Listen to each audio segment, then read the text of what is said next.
Success point channel में स्वागत है। आप सभी विद्यार्थियों को सक्सेस पॉइंट चैनल में स्वागत है। मैं एसके सर। आज सीडीपी का आपको सीटेट जुलाई की एग्जाम जो होने जा रही है 7 जुलाई को, उसको लेकर हम लोग इस वीडियो में आपको जिन प्याजे का जो स्टार्टिंग कर रहे हैं, आपको एक छोटी सी हमको आपने इंट्रोडक्शन बताए थे जिन प्याजे का, आज दूसरी पार्ट आपको बीच में लेकर आए हैं। तो जो भी छात्र इस वीडियो को देखना ना भूले, आप अधिक से दोस्तों और मित्रों में शेयर करें जिनसे इस चैनल से, इस प्लेटफॉर्म से जुड़े। आप सक्सेस पॉइंट प्लेटफॉर्म से आपकी बहुत ही महत्वपूर्ण तैयारी यहाँ पे कराई जाती है। तो जो भी छात्र अभी तक नहीं जुड़े हैं और अधिक से अधिक जनसंख्या में जुड़े और इस चैनल को अधिक से अधिक विद्यार्थियों में शेयर करें। तो चलिए आज हम लोग इस सेशन में शुरुआत करते हैं। जो सीटेट में जिन प्याजे का महत्वपूर्ण उद्देश्य क्या होता है, सीटेट में जिन प्याजे का कहना क्या है, उससे आधार पे क्वेश्चन किस किस प्रकार की आती है, उन सभी मुद्दों की हम लोग चर्चा करेंगे। तो चले हम लोग वीडियो में इसी को शुरुआत करते हैं। अब देखिए जिन प्याजे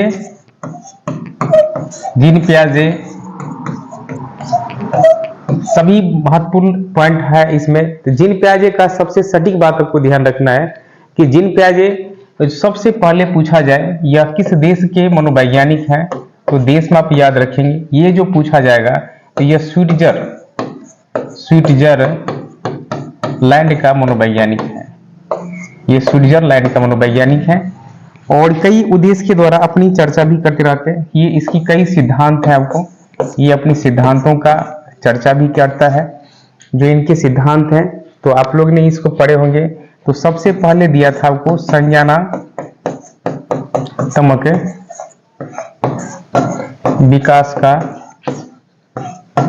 का सिद्धांत। इसी को कई नाम में बताई गई है। ज्ञानात्मक विकास का सिद्धांत। इसको कई शब्द में कहा जाए मानसिक या बौद्धिक विकास का सिद्धांत। अब देखिए जो जितने भी जिन प्याजे ने सबसे पहले कहा कि इस सिद्धांत के अंतर्गत में इसको कई नाम से जाना जाता है। देखिए इसमें कई नाम से जाना जाता है। उसने कहा कि इसे संज्ञानात्मक विकास का सिद्धांत, संज्ञानात्मक होता है ज्ञानात्मक विकास का, कि ये ज्ञानात्मक विकास होती है और ज्ञान को, और जो ज्ञान को जितने आपने कहा ये गुणात्मक रूप से अपने बच्चों को अपने योग्यता के आधार पर इस बच्चों को बढ़ाई जाती है और गुणात्मक रूप से उनकी अपनी क्रियाएं किस प्रकार से होनी चाहिए, उस सभी क्रियाओं को एक साथ आपको अपने आप में व्यवहारिकता के माध्यम से बच्चों को सिखाई जाती है। देखिए मानसिक और बौद्धिक विकास। देखिए बच्चों में कहा गया कि मानसिकता जो उसे यह रिसर्च किया गया, अपनी खोज करने की अगर बात कही गई तो वह जिन प्याजे ने कहा कि अगर जिस प्रकार से बच्चों को खोजने की अगर अवलोकन की जाती है तो उनकी सबसे महत्वपूर्ण बिंदु क्या होना चाहिए।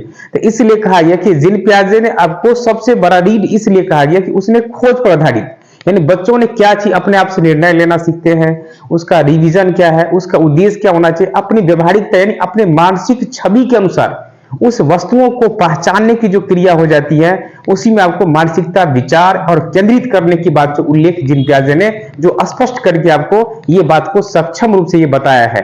अब देखिए इसी में जिन प्याजे ने कहा कि संज्ञानात्मक विकास के अंतर्गत में जो हमारे सिद्धांत है उसी में कई शब्दों की चरण किया। अब देखिए इसने कहा कि इनमें जो है 4 चरण होते हैं। 4 चरण होते हैं। इस चरण की भी उल्लेख किया गया, 4 चरण का उल्लेख किया गया। जिन प्याजे ने कहा कि हमारी जो गुणवत्ता है, हमारी जो बेहतर परिणाम है, उस सभी छवि को पहचानना जिससे उनकी क्रिया, उनकी स्वरूप, उनकी परिवर्तन होते रहे। अब देखिए जिन प्याजे ने कहा कि हमारी सटीकता होना चाहिए, हमें अपने गुणों के विकास के द्वारा। जब उस बातों की अपनी चर्चा होने लगी तो जिन प्याजे ने कहा कि अपनी छवि के द्वारा, जिन प्याजे ने कहा कि अपने प्याजे महोदय सबसे महत्वपूर्ण बातों की चर्चा किया। और इसने कहता है सभी बच्चे नन्ना वैज्ञानिक है। सभी बच्चे नन्ना वैज्ञानिक है। अब देखिए कि पर जितने बालक हैं वो सभी जो है एक नन्ना वैज्ञानिक है। अब देखिए जैसे कोई प्याला ले लीजिए, कोई वस्तु ले लीजिए, उस वस्तु में क्या करते हैं कि बच्चे ने क्या करते हैं, उसको रिसर्च करना सीख जाता है, उसको रिसर्च करना सीख जाते हैं। तो जीन पियाजे ने कहा कि प्रत्येक बालक, जो एक छोटा सा बालक जो होते हैं वो अपने क्रिया करते हैं, क्रिया को सीखना प्रारंभ करते हैं, वो क्रिया करते हैं, खोजने का प्रयास करेंगे, जैसे जैसे वो खोजेंगे उसी प्रकार से कहा कि यह जो एक छोटा सा बच्चा जो होते हैं, एक नन्हा वैज्ञानिक, वो खोज करने पर आधारित होता है, आपको खोज करने पर आधारित होता है, खोज करने पर आधारित होता है। इस बात को स्पष्टीकरण करके बताया जीन पियाजे ने कि बच्चे खोज पर आधारित ज्यादा होते, उसने खोज पर फोकस ज्यादा किया, जिससे बालकों की पहचान और केंद्र बिंदु होना चाहिए, जो अधिक से अधिक अपने महत्वपूर्ण और विशेषताओं को जान सकता है। इसलिए कहा कि जीन पियाजे सबसे सटीक और स्पष्टीकरण की बातों को अपनी निर्णय की बात कहा है, जो बच्चे इसी को समझ सकते हैं, और क्या सभी बच्चे नन्हे वैज्ञानिक हो सकते हैं, ये बात को स्पष्टीकरण कहा गया। वो अगर कोई वस्तु दे दीजिए, कहा कि एक गिलास पानी रख दीजिए, यहाँ पे एक गिलास पानी रख दीजिए और इस बच्चों को बोल दीजिए कि इस गिलास में एक जो है एक छोटा सा मोबाइल फोन को नहीं डालना है, तो बच्चे क्या करेंगे, इस गिलास में मोबाइल फोन को डालेंगे। वो जब तक डालेंगे ही तब तक समझेंगे, इसमें डालने से ही पता चलेंगे ये कैसे होता है।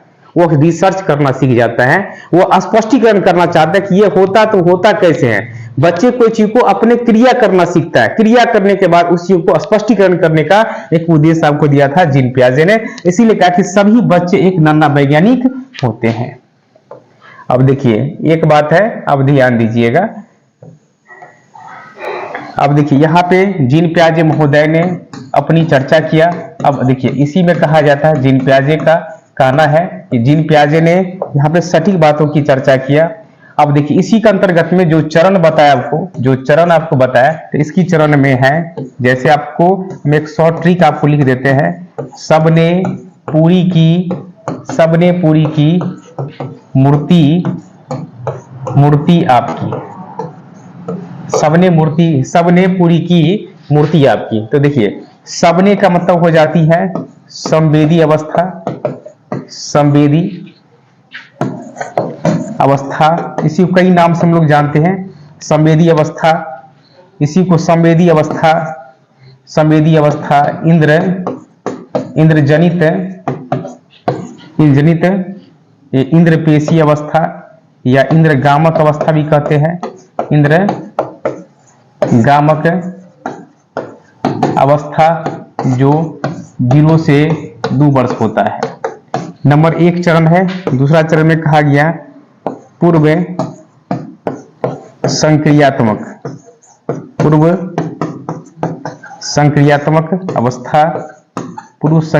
अवस्था, जो 2 से 7 वर्ष होता है, 2 से 7 वर्ष होता है। तीसरी बात में है मूर्त या ठोस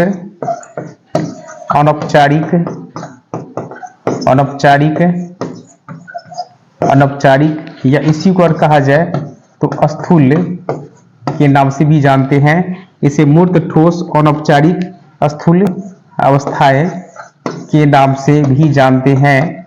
तो आपको ये पूछा जाएगा तो 7 से 11 वर्ष होता है, 7 से 11 वर्ष हो जाते हैं। चौथा है आपको अमूर्त को हम लोग कह सकते हैं औपचारिक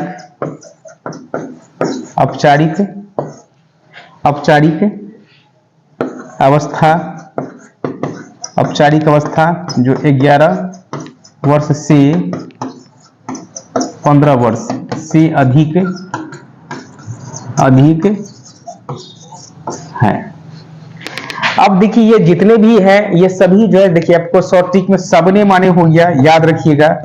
सबने का मतलब हो गया संवेदी अवस्थाएं, पूरी का मतलब हो गया पूर्व संक्रियात्मक अवस्थाएं, मूर्ति का मतलब हो गया मूर्त, संक्रियात्मक, मूर्त या ठोस या अनौपचारिक या स्थूल अवस्थाएं के नाम जानते हैं। और आपकी का मतलब हो गया अमूर्त या औपचारिक अवस्थाएं। तो ये सभी का अवस्थाएं, तो संवेदी अवस्था की जो उम्र होते हैं 0 से 2 वर्ष होता है, 0 से 2 वर्ष होता है। संवेदी अवस्था की जो उम्र होते हैं 0 से 2 वर्ष, पुरुष संख्यात्मक अवस्था के 2 से 7 वर्ष, मूर्त संख्यात्मक अवस्था के 7 से 11 वर्ष, और औपचारिक अवस्था पूछे 11 वर्ष से अधिक, यानी आपको 11 वर्ष से अधिक भी होते हैं। तो इन सभी चीजों को आपको ध्यान रखना है कि जो सटीकता से आपकी महत्वपूर्ण चीजों को ध्यान रखना है कि हमें एग्जाम में पूछा भी जाता है। अब देखिए इस बात को ध्यान रखना है,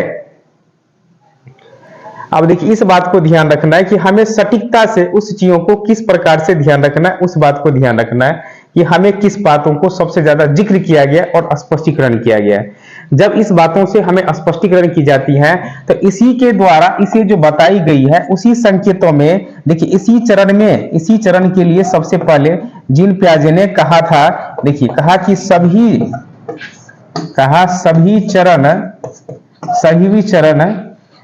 चरण स्थिर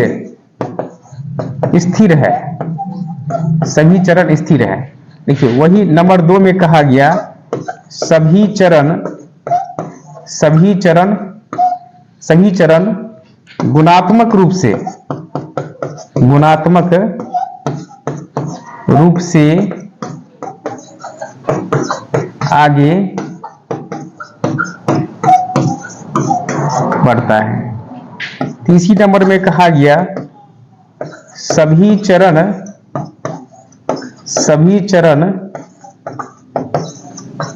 स्थिर है, बदलाव नहीं किया जा सकता, बदलाव नहीं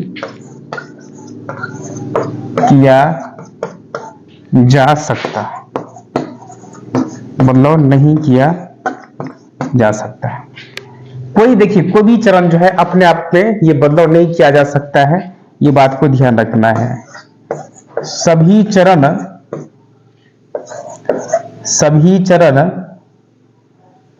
चरण गुणात्मक हो सकता है, गुणात्मक रूप से होगा, गुणात्मक रूप से, न कि मात्रात्मक रूप से, मात्रात्मक रूप से। अब देखिए इतने सभी बातों को जब ने आपने स्पष्टीकरण कर लिया कि उनकी अपनी स्वरूप और अपने ये बात को, तो देखिए यहां पे ये चीज ध्यान रखना है कि जीन पियाजे ने कहा कि सभी चरण स्थिर है। तो देखिए सभी चरण अपने आप में क्या है, स्थिर है, सभी चरण अपने आप में स्थिर है, अपने गुणों के द्वारा, अपने अपने गुणों के द्वारा वो अपने आप को प्रेरित करते हैं और ये सीखा जाता है। देखिए सभी चरण स्थिर है, सभी चरण अपना अपना गुण स्थिर है, सभी चरण गुणात्मक रूप से आगे बढ़ते हैं। देखिए सभी चरण जो है अपने गुणात्मक, अपने योग्यता के अनुसार, अपने मानसिक छवि के अनुसार, वो निरंतर जो है अपनी योग्यता के अनुसार वो आगे बढ़ते हैं। सभी चरण स्थिर है, बदलाव नहीं है किया जा सकता है। अमूर्त वाले बच्चे हैं वो मूर्त में नहीं जा सकते, न संवेदी में जा सकते। सभी चरण गुणात्मक रूप से बढ़ते हैं, न कि अवधाह्य मात्रात्मक रूप से। तो ये सभी था जीन पियाजे का सबसे सटीक, जो एक अपने आप में जो चरण की एक वैधता के बारे में चर्चा किया, और हम लोग अनेक शब्दों की चर्चा करेंगे जिसमें आपको जीन पियाजे ने जिक्र किया था। चलिए तो हम लोग आगे की रणनीति में चलते हैं। अब देखिए जीन पियाजे ने बहुत ही सटीकता से अपनी बातों को रखा और देखिए चर्चा करता है, यहाँ पर ध्यान दीजिए। अब यहाँ पर देखिए जैसे हम लोग हाथ चलेंगे, देखिए ध्यान दीजिएगा, जो सबसे पहले सबसे महत्वपूर्ण पॉइंट को ध्यान रखेंगे, जो अनुकूलन के बारे में चर्चा किया था। अनुकूलन, देखिए अनुकूलन क्या होता है, देखिए ध्यान दीजिएगा। अनुकूलन का 2 शब्द आते हैं। देखिए पहला पूछेंगे तो समावेशन, इसी को हम लोग कहते हैं आत्मसातीकरण, आत्मसातीकरण, जो कहते हैं समायोजन, इसको कहते हैं हम लोग समायोजन। देखिए अनुकूलन किसे कहेंगे, देखिए याद रखिएगा, अगर अनुकूलन किसे कहा जाएगा तो पूर्व, देखिए अनुकूलन, देखिए ध्यान रखिए, अनुकूलन अपने स्वयं अपने वातावरण में, स्वयं अपने वातावरण में ढल जाना अनुकूलन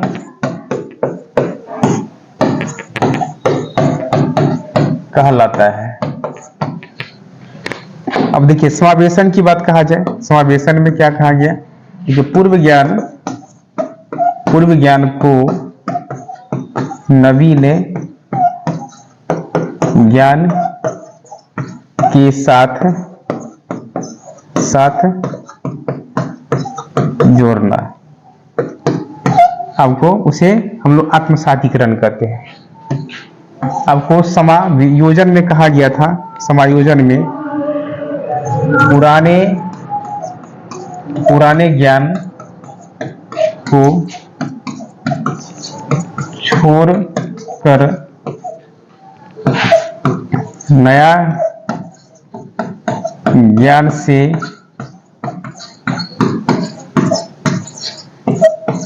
प्रारंभ करना, उसे हम लोग कहते हैं समायोजन। इसमें देखिए एक पॉइंट ट्रिक याद रखिएगा, जहां पे अगर प्रश्न में लिखा रहे, जहां पे प्रश्न में लिखा रहे संशोधन की बात पूछा जाए, संशोधन, परिवर्तन,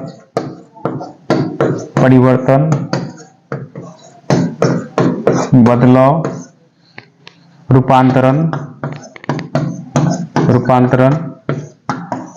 नए बच्चे, तो वहां पे आंसर देना है आपको समायोजन। तब याद रखना है। देखिए सभी साथी को कहेंगे कि आप इस बीच को, इस पॉइंट को एकदम निश्चित रूप से आप ध्यान देखें। कोई भी अगर कोई डॉट है तो आप इसे कमेंट करके बताएं कि हमें कोई चीज दिक्कत लग रही है, कोई चीज डॉट लग रही है, तो आप जरूर इस चीज को बताएं। अब देखिए यहाँ पे अनुकूलन क्या होती है, ध्यान दीजिए। अनुकूलन में सही विद्यार्थी ध्यान देंगे, अनुकूलन एक ऐसा चीज है जिसमें बालकों को स्वयं अपने वातावरण में ढल जाना, स्वयं अपने वातावरण में ये जब ढल जाते हैं तो उसे हम लोग कहते हैं अनुकूलन। जिन पियाजे ने बहुत ही सटीकता, जब बच्चे अपने ही इन्वायरमेंट में, अपने ही कल्चर में जब उसी को ढलने लगते हैं तो कई स्वरूप की प्रदान करते हैं कि ये क्या है, अपने वातावरण में ढल जाना ही क्या कहलाएगा, अनुकूलन कहलाता है। अब देखिए समावेशन का दूसरा नाम है आत्मसातीकरण। देखिए समावेशन में कहा गया, ध्यान दीजिएगा, कि पूर्व ज्ञान को नवीन ज्ञान के साथ जोड़ना। अगर देखिए जिस बालकों को हमें क्या करते हैं, मातृभाषा, जैसे विद्यालय में पढ़ाते हैं तो मातृभाषा को जोड़कर हम बच्चों को इंक्लूड करवाते हैं। जब तक उसे मातृभाषा के द्वारा अपने व्यतीत नहीं किया जाता है, उस चीज को सीखा नहीं जाता है, तो मातृभाषा के द्वारा स्पष्टीकरण नहीं होता है। तो एक बालकों को उद्देश्य बनता है कि जो मातृभाषा के अनुसार उस बालकों की छवि को पहचानना, उसके केंद्र बिंदु को समझना, उनकी जिज्ञासा को प्रयत्नशील होना, जिससे हम बालकों को अपने रूढ़िबद्ध और अपने धारण की क्षमताओं को सीख सकते हैं और अपने आप में वह प्रेरित कर सकते हैं, जिससे बालकों के अपने गुण और छवि को वह विकास कर सकते हैं कि जैसे जैसे उनकी विकास होती जाती है, उनकी अपने व्यक्तित्व, अपने मानवता, अपने गुणों को विकास करने की दिनचर्या बनने लगती है। जैसे जैसे बच्चों का विकास होगा वैसे विकास होता है। तो यही कहा गया कि पूर्व ज्ञान, पहले हम बच्चों को मातृभाषा के साथ में जोड़ने का काम करते हैं। अगर मातृभाषा के साथ में अगर जोड़ देते हैं तो कई छवि हमें देखने को मिलता है। जैसे हमें विद्यालय की बात हो, अगर विद्यालय की बात हो तो विद्यालय की छवि को भी पहचाना जाता है। इसीलिए कहता है पूर्व ज्ञान को नवीन ज्ञान के साथ में उसे जोड़ा जाए। ये आपको समावेशन में या आत्मसातीकरण में जिन पियाजे ने कहा था। अब देखिए समायोजन में कहा गया था, ध्यान रखिए, पुराने ज्ञान को छोड़कर नए ज्ञान से प्रारंभ करना उसे समावेशन कहते हैं, यानी उसे समायोजन के नाम से जाना जाता है। इसे हम लोग कहते हैं समायोजन। देखिए पूर्व ज्ञान को नए ज्ञान से अगर प्रारंभ करना उसे हम लोग समायोजन कहते हैं। सबसे पहले इस बात को ध्यान रखना है कि जैसे जैसे बच्चे की उन्नति की बढ़ता है, जैसे कुछ पुराने, जैसे अभी आपने कोई कार्य कर रहे हैं, जो जैसे हमने कोई चीज की एग्जाम की तैयारी कर रहे हैं या कोई बच्चे प्रिपरेशन कर रहे हैं, अगर नई चीज, अगर उसको अगर नौकरी लग जाती है, उसके लिए अपने जनरेशन को छोड़कर पुरानी बातों को भूल करके अपने जीवन को नई चीजों से प्रारंभ करना, वही आपको समायोजन कर, जिसमें हमें परिवर्तन दिखाई देते हैं, हमें कुछ संशोधन दिखाई देते हैं, कुछ बदलाव दिखाई देते हैं। उस तरह की अगर भी है, उस तरह की वातावरण को, उस तरह की छवि को हम लोग कहते हैं समायोजन। जैसे देखिए ट्रिक में आपको याद रखना है, अगर जहां पे संशोधन लगा रहे, परिवर्तन लगा रहे, बदलाव लगा रहे और रूपांतरण रहे, नए बच्चे का संत, वहां पे आंसर क्या देना है, समायोजन। आपको एकदम सटीक पॉइंट को याद रखना है, एकदम निश्चिंत है, ब्रह्मांड की तरह आपके दिमाग में ये सेट कर जाएगा, आप कभी नहीं भूलेंगे, सीधे दिमाग में आपको पहुंच जाएगा ये चीज। अब देखिए जब ये समायोजन, समावेशन और अनुकूलन की बात कहा गया, तो इसी क्षण को, इसी के साथ में एक शब्द आपके बीच में हम लाते हैं। अब देखिए ये शब्द की चर्चा ध्यान दीजिएगा। अब यहां पे कहा जाता, देखिए उसमें कहते हैं हम लोग साम्य धारण। देखिए साम्य धारण क्या होता है, देखिए बहुत ही सटीक था, जिन पियाजे ने इसकी चर्चा किया था। देखिए समावेशन समावेशन और समायोजन के बीच के संतुलन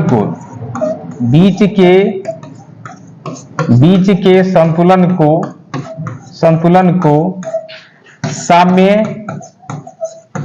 साम्य धारण कहा जाता है, साम्य धारण कहलाता है या कहा जाता है। देखिए, जब दोनों बातों को जब बीच में संतुलन किया जाता है, जिस समय में अगर क्वेश्चन पूछा जाएगा तो वहां पे समावेशन और समायोजन के बीच में अगर संतुलन किया जाता है, दोनों को संकलित किया जाता है, तो हम लोग उसे क्या कहते हैं, उसे हम लोग साम्य धारण के नाम से जाना जाता है। उसे साम्य धारण, बीच में अगर संतुलन करने की बात, जो दोनों के बीच में अगर संतुलन करने की बात हो जाती है तो उसे हम लोग साम्य धारण के नाम से जानती है। जिन प्याजे का सबसे सटीक पॉइंट है, इस चीज को ध्यान रखिए, ये सबसे महत्वपूर्ण पॉइंट है। अब देखिए, जिन प्याजे के साथ में, अब देखिए यहीं पर एक शब्द आता है जिसको हम लोग कहते हैं वस्तु अस्थाई। ध्यान दीजिएगा, वस्तु अस्थायित्व। देखिए बहुत ही सटीक पॉइंट है, ध्यान दीजिए। देखिए वस्तु अस्थाई में क्या कहा, जिन प्याजन का छिपी हुई वस्तु को ढूंढ कर निकालना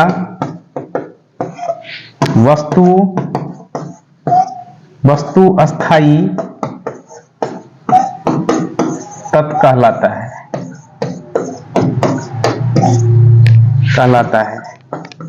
है ना। अगर देखिए, सबसे पहले बालकों को वस्तु अस्थाई की बात कहा कि जैसे बच्चे कोई वस्तु को, जैसे हमने किसी वस्तु को छिपा, किसी बेड हो या कोई वस्तु को अगर छिपा कर रख देते हैं तो उसे क्या करते हैं, ढूंढना प्रारंभ करते हैं।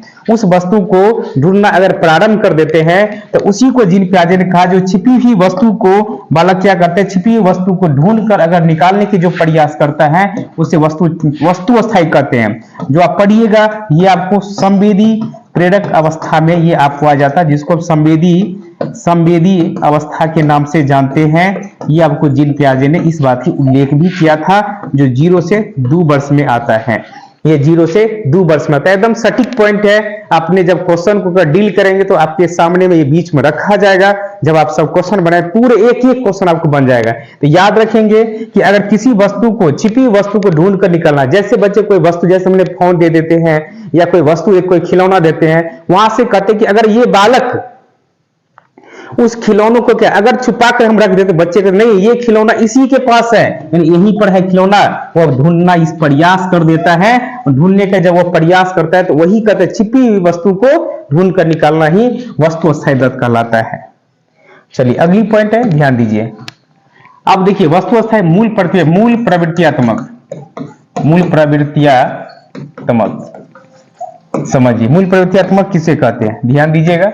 देखिए, जिसमें कहा गया जन्मजात होना चाहिए, जन्मजात। जैसे में देखिए, चिल्लाना, रोना,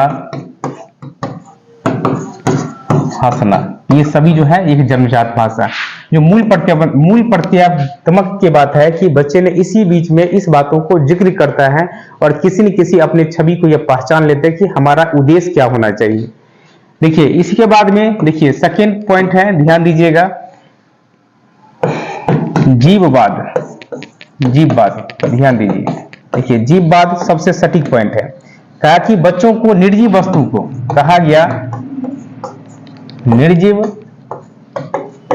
वस्तु को सजीव मान लेना, निर्जीव वस्तु को सजीव मान लेना जीववाद कहलाता है। जीववाद कहलाता है। अब देखिए जीववाद में क्या कर, देखिए एक छोटा सा समझिए, ये खिलौना है, जब किनेटिक एनर्जी आता है यहां से एक डिस्टेंस है। अब देखिए ये डिस्टेंस है, यहाँ पर जब ये खिलौने की बात कहा जाए, एक खिलौना की बात कहा जाए, तो खिलौना जो डिस्टेंस है, जो दूरी है, उस दूरी को वह क्या करेंगे, कवर करेंगे और यहां तक आपको पहुंचेंगे। अब देखिए जीव बाद में ये बात कहा गया कि जिन प्याजन इसको एक बच्चे के पास में एक छोटा सा खिलौना दी जाती है, उसमें एक कनेक्टिव यानी यांत्रिक ऊर्जा रहता है, जो उसमें जितने यांत्रिक ऊर्जा, अगर दूरी इसका इतना दूरी है तो यहां तक चलने के बाद में वो खिलौना जो उसमें क्या मन वो नहीं चल पाते हैं, क्योंकि वो तो निर्जीव प्राणी रहते हैं। लेकिन बच्चे क्या समझ लेते हैं इनको सजीव प्राणी, तो जब वहां तक खिलौना अगर नहीं चलते हैं तो उस खिलौने को 2-4 पटका भी मारते हैं, भाई खिलौना क्यों नहीं चल रहा है, ये तो सजीव प्राणी। इस चीज को बालक क्या समझ जाते हैं, इसे सजीव प्राणी जान लेते हैं, इसको कहते हैं सजीव प्राणी, जिसको हम लोग कहते हैं निर्जीव वस्तु को सजीव मान लेना ही क्या कहलाएगा, जीववाद कहलाता है। एकदम सटीक पॉइंट है, एकदम दिमाग पर सेट कर लीजिए कि एग्जाम में पूछा ही जाता है, एकदम निश्चित रूप से आपको एग्जाम में आता है। देखिए नेक्स्ट पॉइंट है, अब चलिए इसी के पॉइंट में आता है स्कीमा। देखिए स्कीमा क्या होता है, ध्यान दीजिए। स्कीमा लिखेंगे मानसिक पैटर्न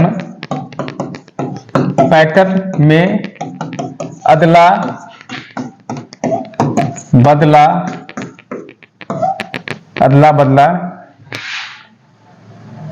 या मानसिक रूप से छप जाना, मानसिक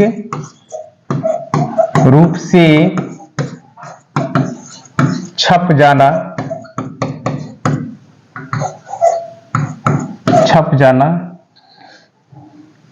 मानसिक रूप से छप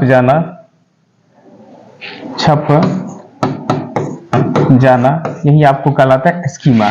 किसी भी चीज को अपने मस्तिष्क में ऐड कर देना, यानी अपने मस्तिष्क में अपने दिमाग में ऐड कर देना, पैटर्न को ऐड कर देना यानी जोड़ देना, वही क्या कहलाएगा आपको स्कीमा कहलाता है। जो अपने मानसिक में किसी चित्र को क्या करेंगे बालक, क्या करें अपने चित्र को कहाँ बना लेते हैं, मानसिक में बना लेते हैं, अपने चित्र को मानसिक रूप में वो बना लेते हैं, जिसको हम लोग कहते हैं स्कीमा कहा जाता है। तो स्कीमा एक ऐसा चीज है जो जिन प्याजे ने कहा कि जब बच्चे किसी भी चित्र को वो चित्र को जब देख लेते हैं मानसिक रूप से, तो उसके माइंड में वो चीज छप जाता है, वो अपने आप को छप जाते हैं, ऐसी बातों को उल्लेख किया था आपको। देखिए इसके बाद में आता है स्कीमा। देखिए स्कीमस, जिसका मतलब होता है बार बार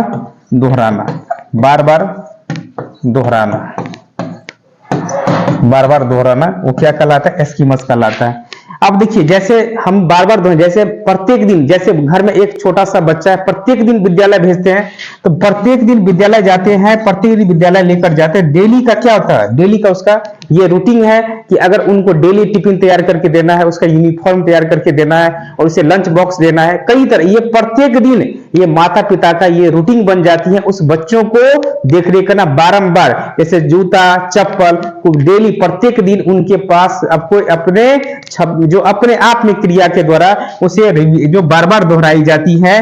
तो इस कार्य जो भी कार्य आप नियंत्रण करते बार बार उसी को अभ्यास करते हैं, बार बार करते, उसे हम लोग स्कीमस के नाम से जानते हैं। ये जीन पियाजे का कहना है आपको। अब चलेंगे देखिए अपलटावी,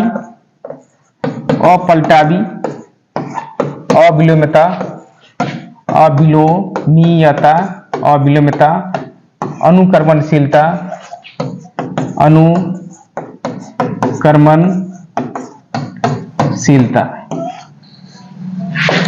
अब देखिए थोड़ी सी ध्यान दीजिएगा। देखिए अपलटावे, जैसे यहाँ पे कोई वस्तु है, कोई भी वस्तु को हमने चारों रख दिया, एक वस्तु को हमने उल्टा करके रख दी, और अगर उल्टाने पुल्टाने उस बच्चों को अगर ध्यान किसी भी, जैसे किसी भी वर्णमाला या किसी भी आकृति को अगर हम उल्टा पुल्टा देते हैं, उसे करने में क्या, उसे कठिनाई होने लगती है, कठिनाई का महसूस होने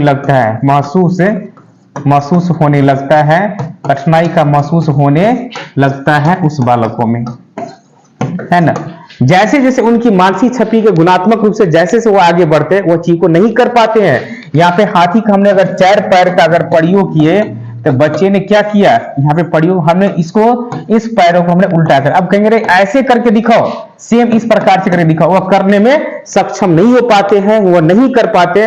इसलिए कहते हैं किसी भी चीज को अगर उल्टा पुल्टा कर देने पर, किसी भी वर्णमाला को अगर लिखने पर, वह बालक पूर्ण रूप से उसे मानसिकता विकसित नहीं हो जाती है, क्योंकि ये आ जाता है पूर्व संक्रियात्मक अवस्था में आ जाता है। पूर्व संक्रियात्मक अवस्था में आ जाते हैं। जब आपकी क्वेश्चन जब आपको इस टाइप से आएंगे तो ये आ जाते हैं 2 से 7 वर्ष के बीच, ये जो आ जाते हैं 2 से 7 वर्ष, ये है आपको उम्र। तो इस अवस्था में आ जाता है। तो ये याद रखना है कि अपलटावी अविलंबता, किसी भी वस्तु को किसी उल्टा कर दिया जाता है उसे करने में, अगर सीधा करने में उस बालक को कठिनाई होने लगती है आपको। अब देखिए अगली पॉइंट है, ध्यान दीजिएगा, केंद्रीयकरण। केंद्रीयकरण, किसी एक बिंदु पर ध्यान आकर्षित होना चाहिए, किसी एक बिंदु पर ध्यान होना चाहिए। अब देखिए इसमें इस बालक जो है किसी एक बिंदु पर ध्यान होना चाहिए। जैसे देखिए यहाँ पे एक घर है, यहाँ पे घर है, यहाँ पे समझिए कि डोर है यानी दरवाजा है, ये दरवाजा हो गया, और यहाँ पे जो है मार्केट है यानी एक बाजार है, एक बाजार है। अब देखिए इस बाजार से इस मार्केट, यहाँ पे अपने पिताजी बोलते हैं अपने बालकों से कि आप यहीं पर रहिए, ठीक है। उस बालकों को कहता है कि आप यहीं पर रहिए, उस बच्चों को कहता है कि आप यहीं पर रहिए, हम जो है बाजार से आते हैं। जब तक वो बाजार से आते हैं तब तक में इस घर के पूरे राशन, पूरे सामान का कि इस गेट पर ही रहना। जब वो पिताजी ने अपने बालक को कहता है तुम जब तक हम न आए तब इस गेट पर ही रहना है, इस गेट पर ही रहना, इस दरवाजे पर ही रहना, इस दरवाजे से कहीं नहीं जाना है। घर में जब बाजार से जब यो या दरवाजे से तरफ से जब कुत्ता आता है तो घर में घुस करके पूरे सामान को खा जाता है। ये घर में पूरे सामान को खा करके ये रिटर्न भी आपको बाजार की तरफ जब जाते हैं तो पिताजी कहता अरे भाई क्या हो गया, घर में ये तो पूरे सामान आपको खाया गया। तो कहता हमें क्या बोले थे किसी एक जगह रहने के लिए, तो हमने दरवाजा पे ही रहा, फिर वो कुत्ता ने पूरे सामान को खा करके वो घर से निकल गया। तो बच्चों का आप जितना ही चीज कहिएगा बच्चे उतना ही चीज करता है। कहीं यहाँ पे रहो तो यहीं पर रहेगा, उसे यहाँ किसी को अंदर नहीं जाने दे तो नहीं जाने देगा, ये बात उनके मन में। तो वह कैसे गुणात्मक रूप से, जिन प्याजे पहले ही कहा कि ये गुणात्मक रूप से हो रहे, जैसे जैसे उनकी मानसिक छवि आपको विकास होती जाती है उसी प्रकार से उनकी मानसिक गुणवत्ता के अनुसार बेहतर आपको परिणाम अब देते हैं। जैसे जैसे उनकी गुणवत्ता, आप कहा कि किसी एक बिंदु पर ध्यान आकर्षित होना चाहिए, किसी एक बिंदु के द्वारा हमें अगर ध्यान की बात कहा तो किसी एक बिंदु पर ध्यान आकर्षित होंगे, तब जाकर उस बालकों ने कहा तो उसे देखिए कहा कि दरवाजा पे ही रहना, दरवाजे से बाहर नहीं जाना। जबकि घर में कुत्ता खाना खाकर बाहर भी निकल जाते हैं तब पर भी ये बालक कुछ नहीं कहता है उस कुत्ते को। क्यों कहेगा? क्योंकि उसको पिताजी बोला था तू दरवाजा पर ही रहना, कहीं नहीं जाना। तो यही बात है, आप जैसे ही बच्चों को जो चीज बोलिएगा उसी प्रकार से वो बालक आपको करता है। अब चलिए अब इसी पे ध्यान रखिएगा, जब ने इस बात की चर्चा कर दिए है तो इसी पॉइंट पे आपको बहुत सारी चीजों को ध्यान रखना है कि जब बालकों को कई क्रिया हो जाती है तो ध्यान रखेंगे। अब आता है, ध्यान दीजिए, अब विकेंद्रीयकरण, ध्यान दीजिए विकेंद्रीयकरण। देखिए विकेंद्रीयकरण में ध्यान दीजिए, देखिए मानसिक योग्यता में बदलाव, मानसिक योग्यता में बदलाव, मानसिक योग्यता में बदलाव। अब देखिए मानसिक योग्यता में बदलाव होना चाहिए, मानसिक योग्यता में बदलाव। अब देखिए जैसे जैसे उनकी गुणवत्ता, विकेंद्रीकरण क्या हो, वो अब अपने आप में क्या करे, बदलाव करे, जैसे उनको कहा गया। अब देखिए ये जो क्रिया आ जाता है वो मूर्त संक्रियात्मक में आ जाता है आपको, ये जो आ जाते हैं आपको मूर्त संक्रियात्मक अवस्था में आ जाता है, जो 7 से 11 वर्ष हो जाता है, आपको 7 से 11 वर्ष हो जाती है। और इस उम्र में इस बच्चे मूर्त संक्रियात्मक जो 7 से 11 वर्ष हो जाती है, जिनकी छवि के अनुसार देखिए जैसे जैसे कहा कि गुणात्मक रूप से, जैसे जैसे उनके गुणात्मक रूप से आगे बढ़े उसी प्रकार से करना, ये गुणात्मक रूप से हो रहा है। तो जैसे कहा कि अगर बच्चे में जैसे जैसे गुण होगा उसी प्रकार से उनसे डिपेंड हो जाती है कि गुणात्मक रूप से अपने आप उनमें बदलाव आती है, तर्क वितर्क होने लगते हैं, अपने छवि को पहचानने लगते हैं। या जिन प्याजे का ये सटीक पॉइंट यही कहा गया कि गुणात्मक रूप से वो निरंतर आपको चलती रही, क्योंकि वह परिवर्तन का ही गुण है और गुणात्मक रूप से वो निश्चित रूप से वो चलेगा। तो ये बात आपको ध्यान रखिएगा विकेंद्रीकरण में। अब चलिए ध्यान दीजिएगा, अब देखिए सबसे पहले अब विकेंद्रीकरण की बात समझिए। अब अगला पॉइंट चलेंगे, संरक्षण। देखिए संरक्षण, संरक्षण का भाव, संरक्षण का भाव। अब देखिए संरक्षण में कहा गया, अब ध्यान रखेंगे संरक्षण में कहा गया कि किसी भी आकृति को, किसी भी आकृति को उल्टा पुल्टा, उल्टा पुल्टा करने में कठिनाई, करने में कठिनाई, कठिनाई होने लगता है, होने लगता है। अब देखिए ये जब ये बात कहा कि उसे कई तरह की अगर कठिनाई होने लगती है, तो ऐसा क्यों कहा गया? क्योंकि अगर देखिए हम किसी भी आकृति, किसी भी अगर त्रिभुज बना दीजिए कि वर्ग बना दीजिए, अब इसको काट के अरे बलंगरे वर्ग बना दो, तो बनाने में क्या होगा, उसे सक्षम नहीं हो पाएगा। किसी भी त्रिभुज को अगर मिटा देंगे, ऐसे कर देंगे, उसे बोले त्रिभुज बनाओ तो ये ऐसे बना दे। किसी भी आकृति को बनाने में उसे जब कठिनाई होने लगती है, उसे हम लोग संरक्षण का अभाव कहा जाता है। चलिए बात को समझ गए।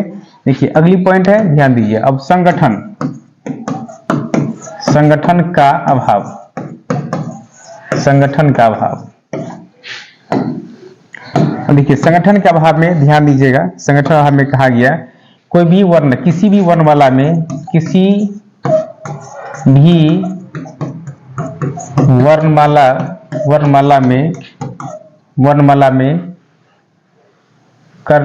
में कठिनाई, कठिनाई होने लगता है, तो उसे हम लोग कहते हैं संगठन। जैसे बच्चों को अ के लिखने के लिए फिर के अ ये मिटा दिया जाता है, इसे मिटा दिया जाता है, अब फिर कहते हैं अ लिखने में तो कठिनाई हो जाता है। क को कहेंगे रे वह बनाओ, तो वह बनाने में उसे कठिनाई होने लगती है ना, उसे हम लोग कहते हैं संगठन का अभाव कहते हैं। तो आप सभी विद्यार्थी इस चीज को जान गए होंगे कि संगठन क्या होता है। इस चीज को अपने जिक्र करें और इस चीज को समझने का प्रयास करें कि जैसे जैसे बच्चों में अपने गुणों को विकास होने लगता है। अब देखिए सबसे पहले कहा है बच्चों को आरोही क्रम, जैसे आरोही और अवरोही क्रम, यानी ये बच्चों में गुण जो है असेंडिंग और डिसेंडिंग ऑर्डर की जो गुण हो जाती है, तो ये मूर्त संक्रियात्मक अवस्था में। जैसे आपसे पूछ दिया जाए संगठन की बात पूछा जाए, चाहे संरक्षण की बात पूछा जाए, तो ये सभी जो गुण पाए जाते हैं ये सभी किसमें, मूर्त अवस्था में। ये मूर्त जो 7 से 11 वर्ष होता है। तो जीन पियाजे ने कहा था कि उम्र की है, यानी गुणात्मक रूप से वह जैसे से अपनी क्रियाएं करती है, तो क्रिया करने की यह कोशिश करता है, तो उन सभी बिंदुओं को जीन पियाजे ने इसको डिस्कस किया और अपने अपने गुणवत्ता को बेहतर बनाया गया। तो आपने इसमें सारे चीज को समझे कि इस वीडियो में आपने जो जीन पियाजे ने किस किस शब्दों की चर्चा किया था, तो इस शब्दों को हम लोग ने आपके बीच में रखे। तो आपने ये सभी शब्दों को आप समझे, आपको कैसा लगा इस वीडियो को आप कमेंट के माध्यम से आप मैसेज कर सकते हैं। ये सक्सेस पॉइंट चैनल में आप सभी विद्यार्थियों को बहुत बहुत ढेर सारी शुभकामनाएं मिलती रहेगी। आप तैयारी में लगे रहें, आपके निश्चित रूप से सफलता मिलेगी। इसकी अगली जो पार्ट 3 आपको हम लोग कल लेकर आएंगे आपके बीचों में। तो आज यहीं तक, आप सभी विद्यार्थियों को जय हिंद, जय भारत।